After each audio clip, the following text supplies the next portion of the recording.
हिंदू धर्म में भगवान शिव को अलग अलग रूप में अलग अलग मान्यताओं के अनुसार पूजा जाता है। उन्हीं रूपों में से एक है अर्धनारीश्वर रूप।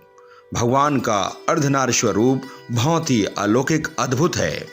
अब इसके अर्थ पर जाएं तो इसका अर्थ ये होता है कि आधा हिस्सा नारी का और आधा नर का।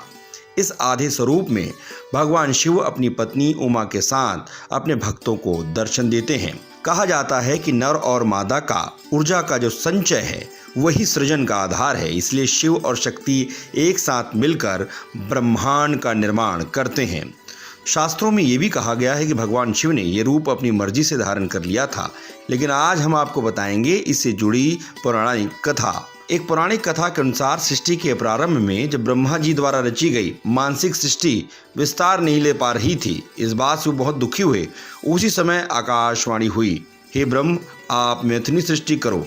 आकाशवाणी सुनकर ब्रह्मा जी ने मैथुनी सृष्टि रचने का निश्चय तो कर लिया, लेकिन उस समय तक नारियों की उत्पत्ति नहीं होने के कारण वो सफल नहीं हो पा रहे थे। तब ब्रह्मा जी के मन में आया कि परमेश्वर देवों के देव महादेव की कृपा के बिना मैथुनी सृष्टि नहीं हो सकती। अतः वे उन्हें प्रसन्न करने के लिए कठोर तप करने लग गए।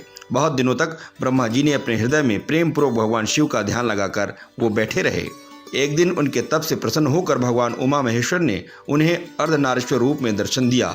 शिव ने कहा, पुत्र ब्रह्मा, तुमने प्रजा की वृद्धि के लिए जो कठिन तप किया है उससे मैं बहुत प्रसन्न हूँ। मैं तुम्हारी इच्छा अवश्य पूरी करूँगा। ऐसा कहकर शिव जी ने अपने शरीर के आधे भाग से उमा देवी को अलग कर दिया। ब्रह्मा ने कहा कि उचित सृष्टि निर्मित करने में अब तक मैं सफल रहा हूँ।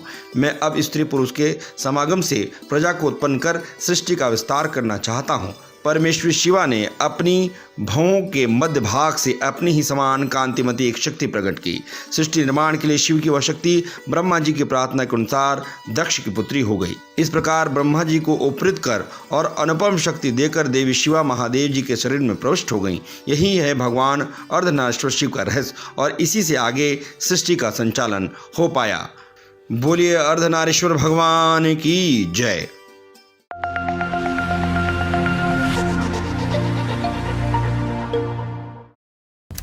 मैं सच हूँ, मैं लल्लू राम हूँ।